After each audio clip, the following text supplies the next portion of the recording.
Olá, boa noite, bem-vindo ao Jornal do Rio, especial de sábado. E hoje você vai ver, feriado de finados movimenta o turismo no Rio. O setor já está de olho em festa de Réveillon, que pode acontecer sem nenhuma restrição na cidade.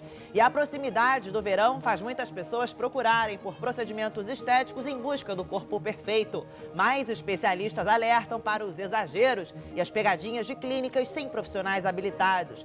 Tem ainda uma nova coluna semanal aqui no Jornal do Rio. É o Sebrae, que hoje nos traz exemplos do empreendedorismo feminino no estado. E no Sesc na Estrada, um passeio pelo Pantanal Carioca, que fica em Guapimirim. E claro, nossa coluna de saúde com a Mariana Procópio. A gente volta em 30 segundos e eu te espero.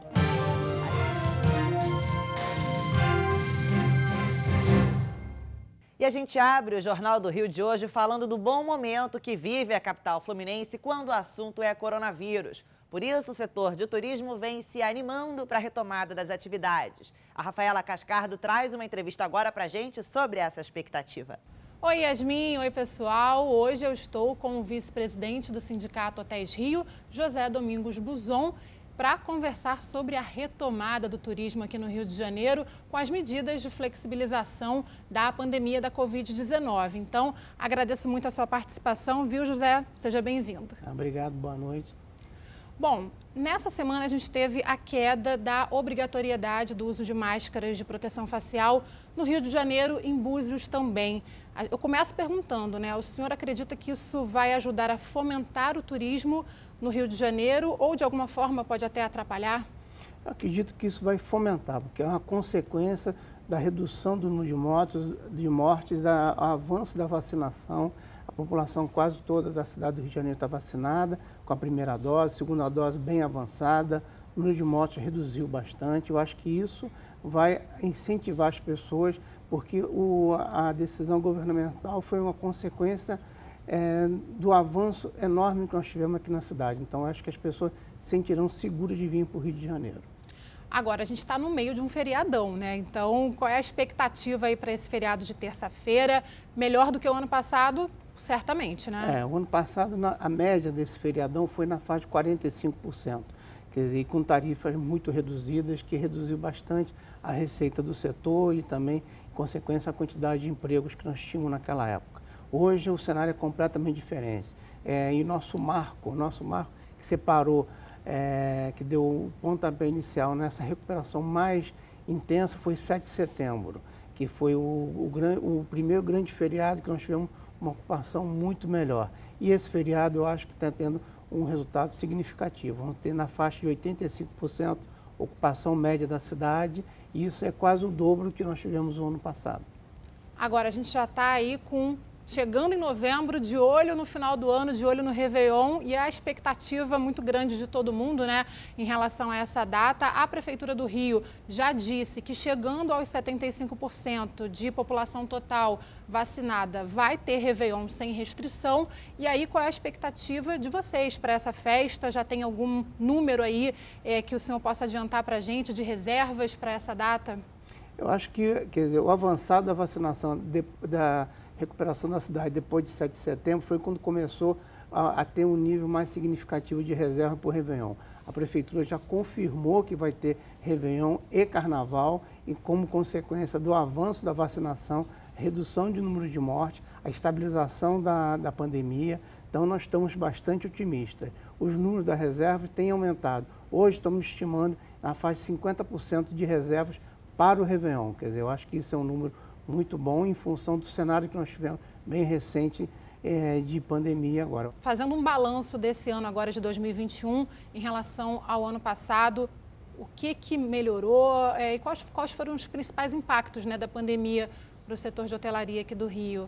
Acho que a gente tem que fazer um retrospecto, né? Quer dizer, 2020 foi uma grande surpresa para todos, quer dizer, praticamente o setor parou, quer dizer, ocupação perto de 0%, quer dizer, quase nada. 90 hotéis em 2020 fecharam suas portas temporariamente e depois desse período, uns 10 definitivamente. E esse quadro começou a se reverter a partir de junho. Junho foi o começo da nossa recuperação, que foi lenta, e teve um marco de 7 de setembro, que para nós foi um marco muito importante, que a gente percebeu que nós estávamos retomando o setor, as pessoas estavam vindo para o Rio de Janeiro, confiando na melhora da vacinação. Em termos de faturamento, a gente está perto ali do que era antes da pandemia ou ainda tem aí um caminho para ser traçado? Nós temos um caminho, quer dizer, a ocupação recuperou, mas a diária média está lentamente melhorando. Nós temos que lembrar também que no período de 2020 e 2021 tivemos uma inflação mais ou menos de 10%, então nossa recuperação financeira ela está uns 30% abaixo de 2019. E acho que isso, ao longo desses meses que faltam até dezembro, acho que poderá voltar a níveis de 2019 e acreditamos que a quantidade de empregos, quer dizer, o setor já voltou a contratar, quer dizer, já aumentou o seu nível de contratação, porque é importante, nós somos intensivos de mão de obra, isso é um grande diferencial do nosso setor, com certeza não é a nível de 2019, mas melhorou em relação ao início do ano, então, e nossa expectativa é que a contratação aumente até dezembro. A gente viu que o Carioca buscou fazer turismo pela própria cidade, né? E aí a gente percebeu um aumento de clientes em hotéis do próprio Rio de Janeiro, que iam para usar as estruturas do hotel, que muitas vezes, né, usavam o day use, foi muito popularizado agora durante a pandemia. E a gente pode dizer que esse perfil, esse novo perfil de clientes ajudou aí, contribuiu para que esses hotéis mantivessem, né, de pé. E existe um interesse em continuar, em fomentar esse tipo de turismo agora, mesmo após a pandemia, né, ir para frente? Nós acreditamos que sim. Tradicionalmente, o carioca nunca usou os hotéis. Apesar dos hotéis estarem localizados em praias, perto da praia, com instalações muito boas, com piscina, sauna, academia de ginástica, restaurante com uma excelente gastronomia, tradicionalmente o carioca não usava os hotéis como área de lazer, como área de descanso. Nessa pandemia, os hotéis incentivaram com tarifas bastante agressivas, até foi dado o apelido carinhoso de Carioquinha, tarifa Carioquinha, que fez com que os cariocas mesmo viessem descansar ou passar um final de semana a lazer nos hotéis. Então, isso foi incentivado pelos hotéis e o carioca aderiu a essa nova tendência. Para as próximas datas, Réveillon, Carnaval, para o verão, ainda é um perfil de turistas brasileiros que se espera, porque nos últimos meses foi assim que aconteceu, né? A maioria era de brasileiros. Para as próximas datas, ainda deve ser assim? Nós acreditamos que nas próximas, principalmente no Réveillon, 80%, 90% serão de brasileiros. O Carnaval, eu acho que deve ter um percentual maior de estrangeiros, porque já a pandemia provavelmente no final do ano estará mais finalizada, ou um pouco mais controlada em todos os países, tanto na Europa quanto nos Estados Unidos, que são nossos públicos principais aqui no Brasil e no Rio de Janeiro. Então, acreditamos que até o final do ano, basicamente, devem ser brasileiros, 80%, 90%. Carnaval, nossa expectativa, em função da moeda bastante valorizada e a pandemia muito mais tranquila, deve ter um público maior de estrangeiros. Bom, e é isso que a gente espera, então, a retomada, né, do turismo aqui no Rio de Janeiro, a reocupação dos hotéis com a capacidade máxima permitida hoje. Eu agradeço muito a entrevista, viu? Eu conversei com o José Domingos Buzon, vice-presidente do Sindicato Hotéis Rio. Obrigada, José. Obrigado boa a noite. você. Boa noite. Eu volto com você, Yasmin. Obrigada, Rafa. Agora a gente faz uma pausa e volta já. Não saia daí.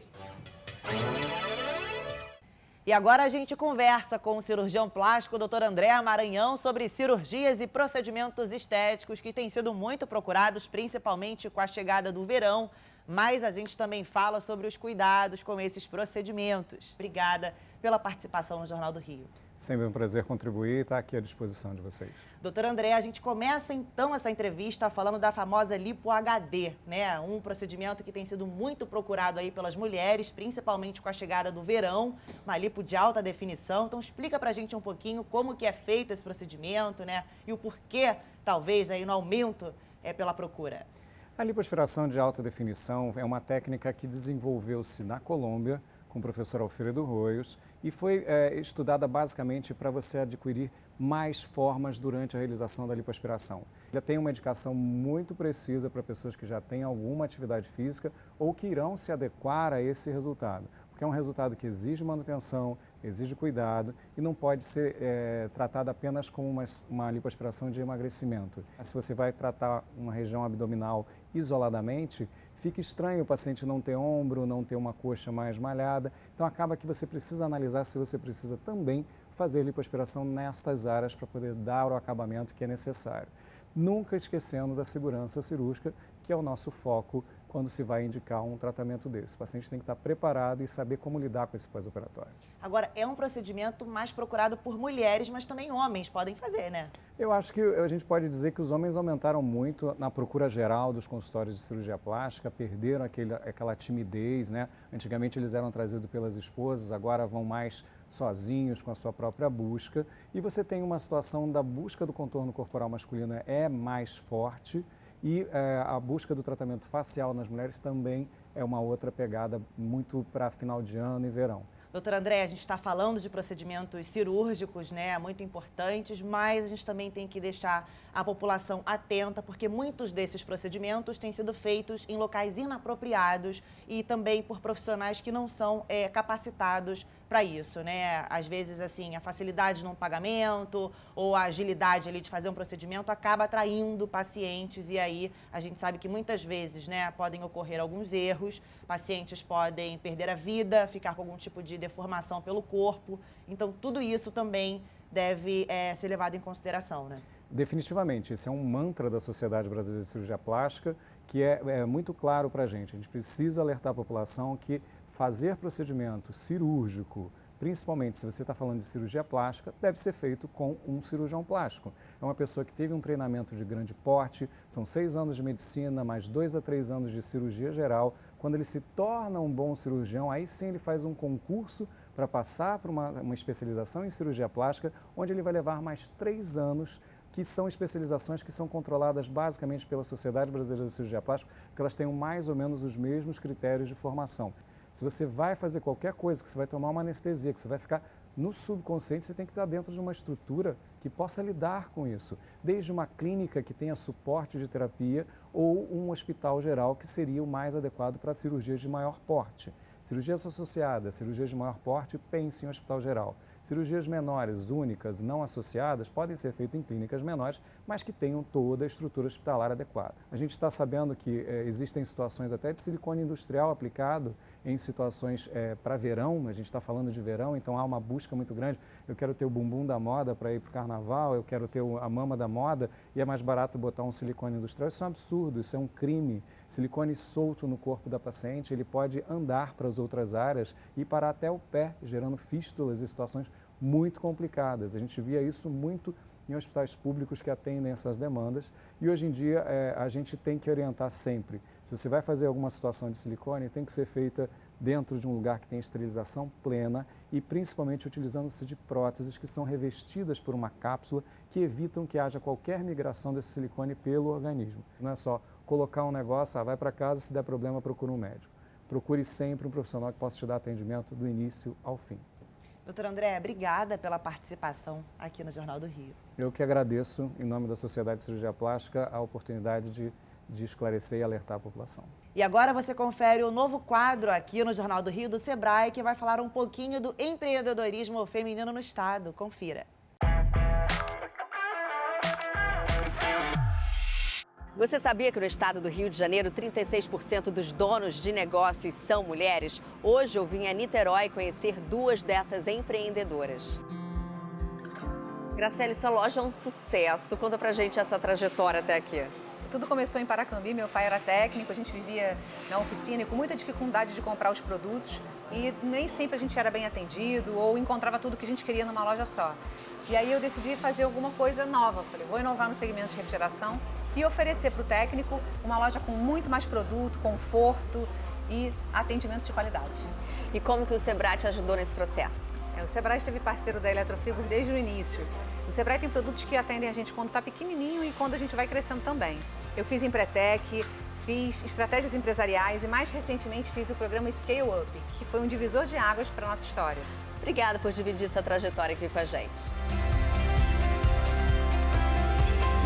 Agora eu vim conhecer a clínica de saúde e bem-estar da Tatiana e eu estou curiosa para saber quais tratamentos que tem aqui, Tati.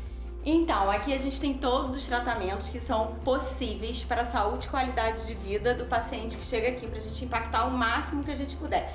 Desde a fisioterapia, passando pelo personal, psicólogo, terapias holísticas, tudo para trazer bem-estar e o paciente sair daqui muito top. E a sua clínica já funciona há 12 anos, com a importância de estar sempre se atualizando. É tudo. Sem conhecimento a gente não é nada. E eu procuro sempre estar fazendo todos os cursos que o Sebrae proporciona, porque com eles eu consigo impactar no meu negócio de forma muito positiva, trazendo cada vez mais sucesso. Então eu costumo falar que Sebrae faz parte da minha pirâmide, desde a minha base até o sucesso que eu vou conquistando a cada ano. Muita saúde e vida longa ao seu negócio. Obrigada! No Brasil, a gente tem barreiras culturais muito grandes que impedem as mulheres de terem alguns cargos e de serem empresárias mais avançadas, principalmente na questão do comportamento empreendedor. Tem alguns comportamentos que para as mulheres são mais difíceis do que para os homens. Por isso que no Sebrae a gente tem um programa de capacitação específico para as mulheres, chamado Sebrae Delas, onde a gente pega todos esses aspectos de capacitação comportamental para instrumentar as mulheres para fortalecer os seus negócios. No primeiro ciclo a gente capacitou 230 empresárias e agora, nesse novo ciclo, a gente está capacitando mais 200 empresárias. Passando pela parte de liderança, de administração de conflitos, gestão do tempo, pensamento estratégico, planejamento, finanças, de marketing digital e, principalmente, auxiliando essa empreendedora a fortalecer seu negócio, gerando networking com outras mulheres.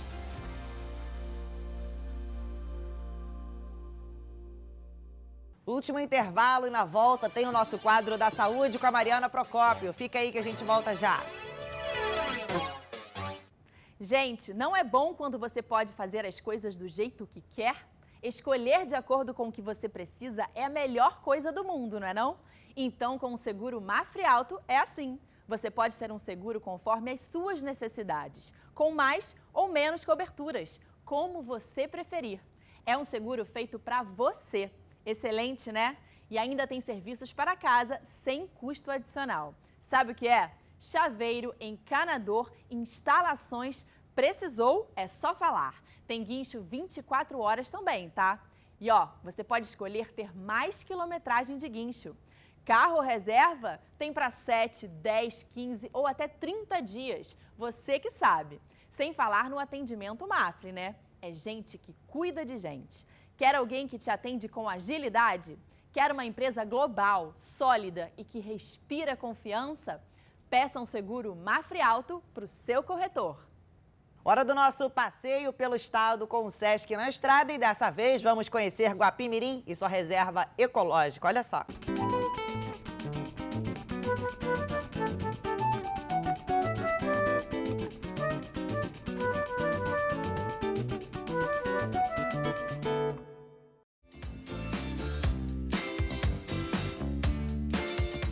Nosso destino hoje é o chamado de Pantanal Fluminense, uma área de proteção ambiental em Guapimirim, que tem passeio de barco, observação de animais e aventura. É o Sesc RJ na estrada.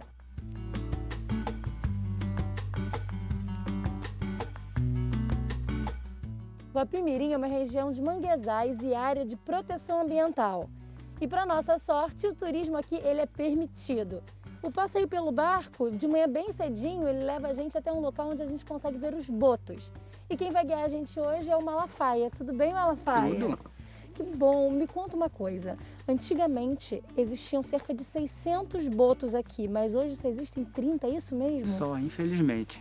Antes, por falta de proteção, de cuidados com a Baía de Guanabara, muitos dos cetáceos morreram. Nossa, é uma pena, né? Mas hoje em dia vocês têm aqui um projeto de proteção ambiental, né? De preservar a fauna e a flora. A alimentação do boto é peixe, e peixe precisa do manguezal sadio. Tem um manguezal sadio, tem o peixe e tem a preservação dos próprios botos com uma certa qualidade de água para eles sobreviverem aqui dentro da Baía de Guanabara. O manguezal sustenta a família do caranguejeiro, a família do pescador de camarão, a família do pescador de diversas outras espécies de pescado. E ainda nos traz a felicidade de trabalhar com turismo, Sim. que é um local que tem uma beleza cênica maravilhosa e que a gente também deixa de viver um pouco do recurso natural do meio ambiente para viver do turismo de base comunitária. E esse turismo, ele é um turismo consciente, né? Ele é um turismo onde as pessoas vêm para cá para fazer observação de animais, para poder entender a preservação também e a beleza do manguezal. Porque, por exemplo, um cheiro muito característico, né, que os manguezais têm, as pessoas podem achar que o manguezal não é próprio. E não é, ao contrário, não é isso? Então, esse cheiro característico do manguezal, que as pessoas interpretam, pensam que é cheiro de morte, mas é o contrário, é cheiro de vida. Milhares de micro-organismos estão particulando nesse momento e jogando tudo para a cadeia alimentar. Manguezal não tem morte, manguezal só tem vida. Pois é tanta vida que a gente consegue ver os botos aqui, né?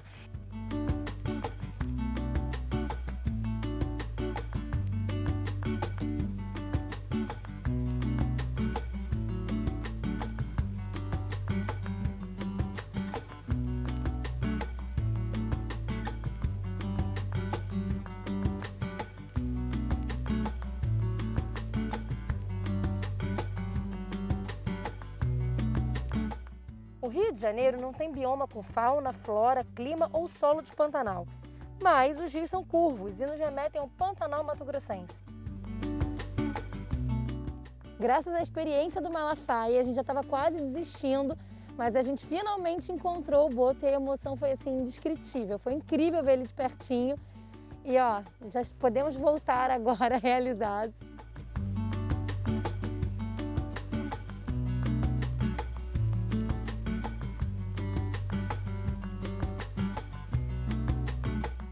O Sesc RJ se dedica ao turismo social.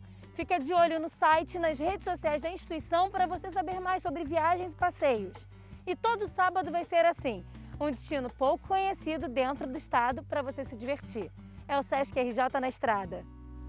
E você sabia que o sedentarismo pode pesar e muito nos gastos públicos com a saúde? Pois é, e esse é o tema de hoje no quadro da saúde com a Mariana Procópio. Oi, gente. Vocês sabiam que o sedentarismo, a falta de atividade física, é responsável por cerca de 20% dos casos de diabetes entre homens e 40% entre as mulheres? Na osteoporose, esse percentual é semelhante em outras tantas doenças não transmissíveis.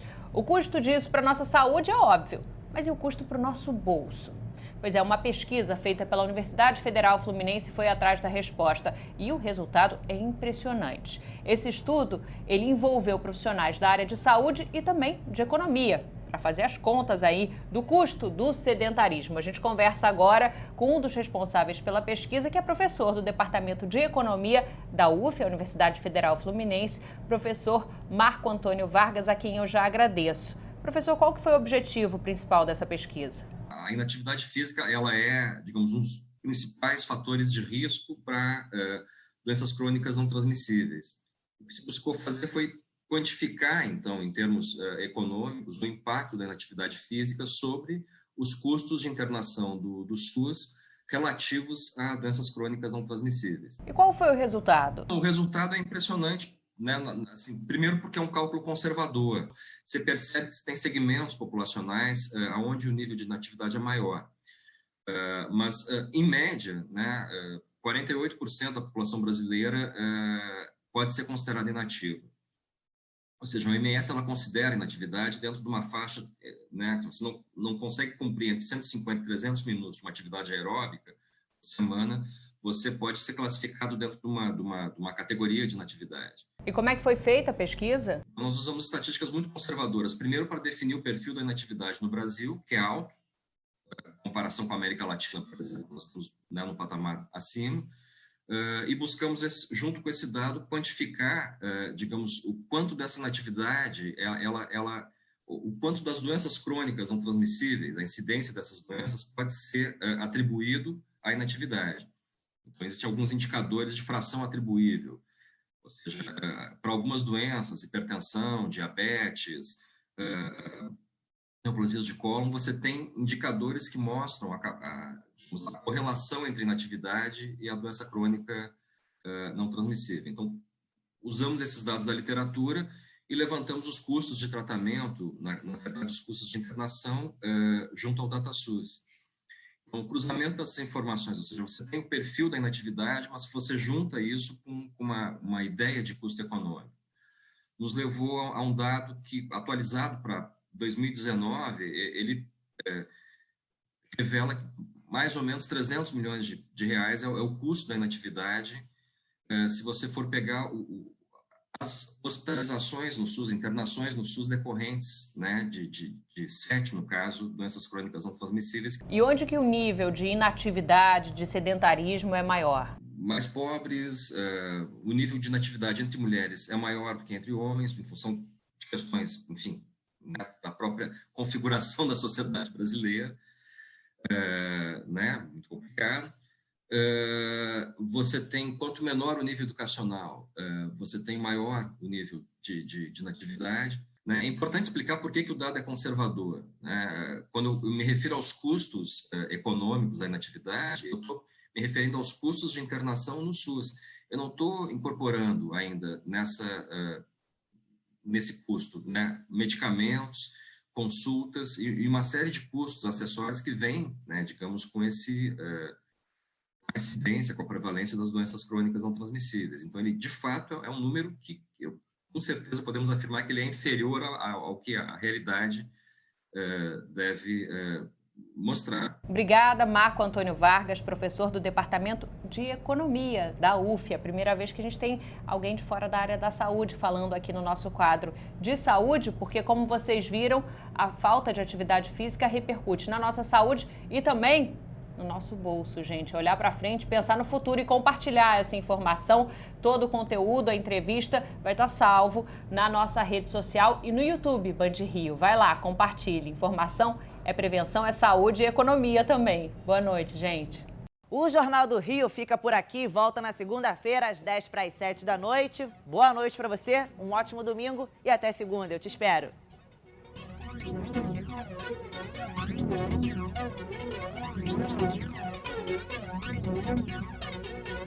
Thank you.